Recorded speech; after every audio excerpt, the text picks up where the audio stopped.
Chapter 12. Connor and I had been spending a lot of time together, so my parents asked me to invite him over for dinner after school. At lunchtime, I made my way to the bathroom as usual and washed my feet. I stared at the stall. I just couldn't do it that day. I felt too happy, and I was excited to see Connor and invite him over. I didn't need another bathroom stall lunch, ruining my good mood. So I headed to the library to find Connor, once more taking the longer, quieter route around the office. I nearly tripped over that kid again as I rounded the corner. "Gosh, I'm sorry," I said. Next time, I would definitely remember to jump over him. "That's okay," he said softly, never raising his head. I walked away, but stopped a moment to look back at him. He stared down at his sandwich and grapes lying next to him. I wondered why he would be eating out here on the hot sidewalk by himself. He looked about as forlorn and pitiful as I must have looked cowering in the bathroom stall to eat my lunch.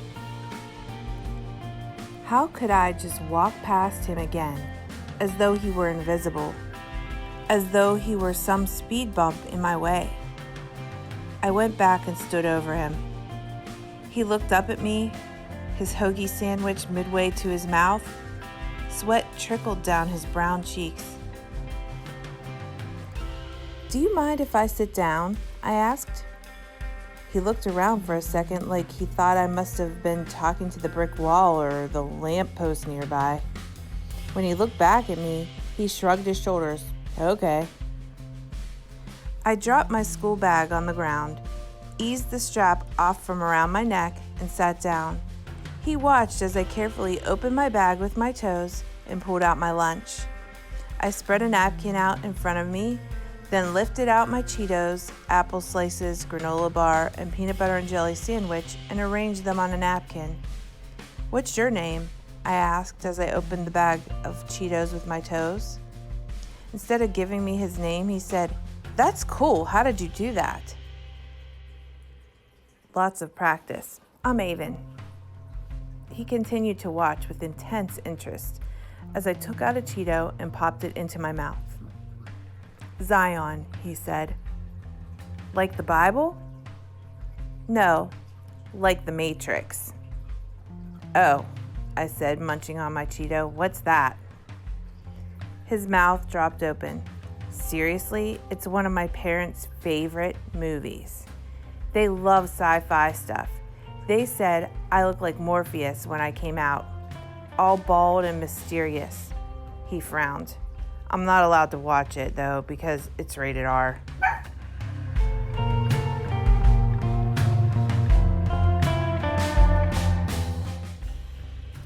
"Oh, I won't be able to either. Bummer. This Morpheus guy sounds interesting." Zion rolled his eyes. "My parents are nuts. They also named my brother Lando after Lando Calrissian, if you know who that is." "Are you kidding? I am definitely allowed to watch Star Wars." Zion smiled. "My parents would be impressed."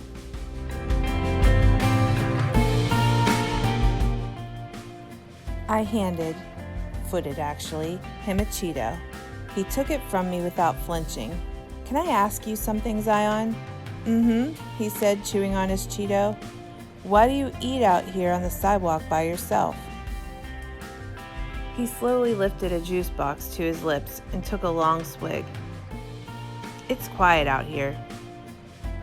I tilted my head and raised my eyebrow at him. "Is that the only reason?" He stared at the ground, but didn't answer me. "It's okay," I said. "I've been eating lunch in the bathroom." He looked up at me in surprise. "I don't want the other kids to watch me eat. Everyone likes to watch a fat guy eat. They want to see how much food he can stuff into his mouth." "But you're not that fat," I said, then cringed at my own words. I had meant it to sound nice, but it didn't sound so nice coming out. "It's okay. I know I am." "Well, I think you look great, I said. Zion handed me a grape. I took it from him with my foot and popped it into my mouth. So, why have you been eating in the bathroom? He asked. I swallowed my grape. I don't want the other kids to watch me eat either. Why not? Because they'll think I'm gross. No, they won't. Yes, they will. How do you know that? Zion said. I just do. Once, when I went to the Children's Museum with my parents, I sat down to play with Play-Doh at the table. Of course, I had to play with my feet, and everyone at the table stared at me. It is interesting to see. Then one kid cried out, "Gross, she's putting her feet in the Play-Doh." Kids are dumb, Zion said. Then his mom looked at my mom and said this, "Would you mind not letting your daughter put her feet in the Play-Doh?" Jerk, Zion muttered. What did your mom say? I smiled.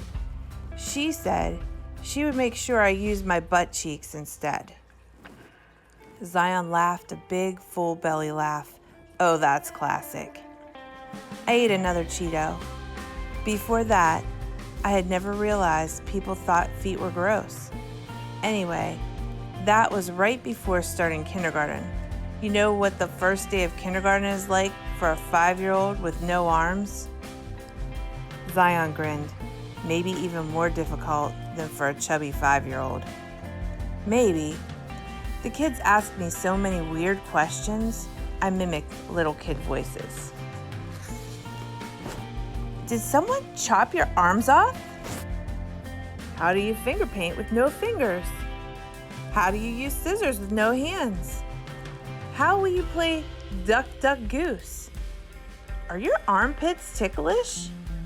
How do you wipe peanut butter off of your face? Actually, what the kids really asked was, how do you wipe poop off of your butt? But I wasn't about to tell Zion that, and no, I'm still not telling you how either, so just stop wondering. It was exhausting, I said. I bet. They asked me stuff like, did you eat a skyscraper? And, do you weigh more than my dad? I scowled. No wonder Zion was so insecure about his weight. I'm sorry. School really sucks sometimes, doesn't it? Yeah, so can you do everything everyone else can do with your feet? Mostly. I mean, things are always harder, like the hokey pokey.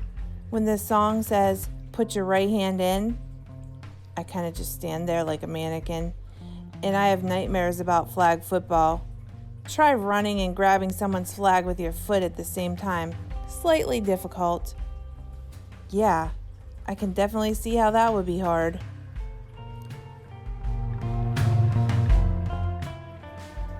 The only sport I can really play well is soccer. Are you going to try out for the soccer team in the spring? I don't know, I said. I played soccer back home in Kansas, but, I had a lot of friends and had always gone to the same school. I hardly know anyone here. I smiled and handed Zion another Cheeto. Would you mind if I ate lunch out here with you again sometime? He beamed. Okay.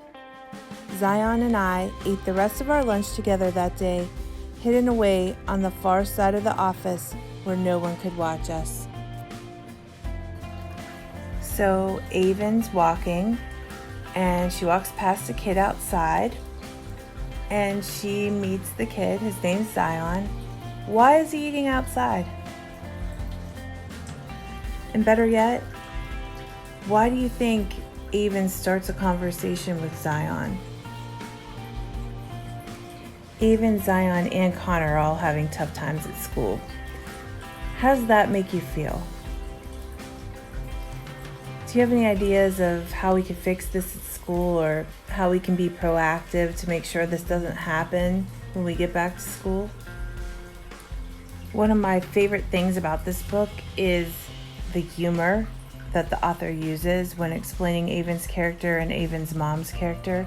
So one of my favorite parts in this chapter is when she talks about when she was at the Children's Museum when she was little playing with the Play-Doh. And Zion asks her, like, what did her mom say when the girl freaked out about her using her feet? Do you remember that part? As a mom, I could see how the mom felt when she said, well, I'll make sure she uses her butt cheeks next time. Like, that's a great comeback, and I love that part of the book.